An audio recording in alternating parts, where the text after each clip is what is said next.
السلام علیکم ورحمۃ اللہ وبرکاتہ۔ آج مجھے جس موضوع پر لب کشائی کرنے کا موقع دیا گیا ہے وہ ہے یونیفارم سول کوڈ۔ ہندوستان جسے ہم انیکتا میں ایکتا کے نام سے جانتے ہیں، یوں ہی نہیں دنیا بھر میں اسے جمہوریت کی ماں تسلیم کیا جاتا ہے۔ ہندو اور مسلمان اس ملک کی دو خوبصورت آنکھیں ہیں، جبکہ سکھ، عیسائی، جین اور بدھ مذہب کے پیروکار ہزاروں سالوں سے اس سرزمین پر آباد ہے۔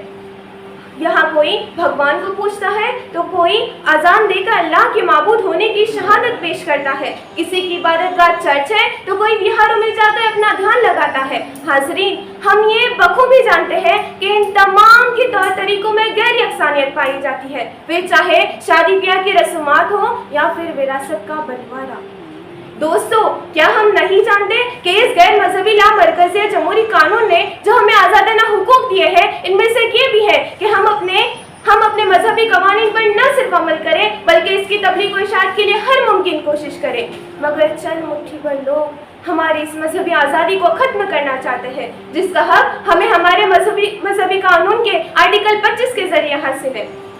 حاضرین، یہ صرف مسلمانوں کے لیے سنگین مسئلہ نہیں ہے، بلکہ ہندو میرج ایکٹ کے علاوہ راموشی، بھیل اور گونڈ جیسے ہندوستانی قبائل پر بے جا ظلم کرنے جیسا ہے۔ حاضرین، ظلم کرنا جتنا غلط ہے اتنا غلط ہے ظلم سہنا۔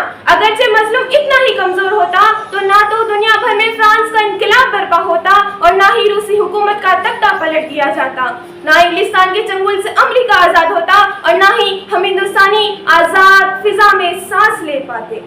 حضرات، اب وقت آ چکا ہے کہ ہم ہندوستانی ہمارے ایک ہونے کا ثبوت پیش کریں۔ جو ہمیں توڑنے پر آمادہ ہے انہیں ہم یہ ثابت کر کے بتائیں، انہیں پتا چلے کہ ان کی لاکھوں بندشوں کے باوجود بھی ہم ایک پرچم تلے جمع ہو سکتے ہیں۔ وہاں وہ ہندو ہو یا مسلمان، سکھ ہو یا پھر عیسائی، ہم ایک مضبوط رسی میں بندھے ہوئے ہیں جسے کوئی الگ نہیں کر سکتا۔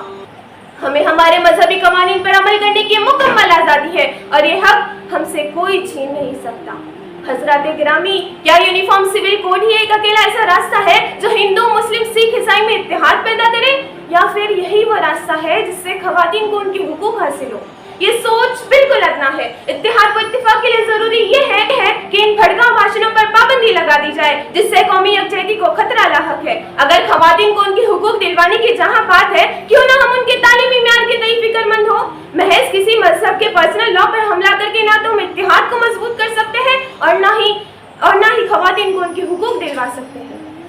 پروین شاکر کے اس شعر سے میں اپنی تقریر کو ختم کرتی ہوں کہ اندھے ذہنوں سے سوچنے والوں حرف میں روشنی ملاؤ کبھی، بارشیں کیا زمیں کے دکھ بانٹے، آنسوؤں سے بجھا الاؤ کبھی۔ السلام علیکم۔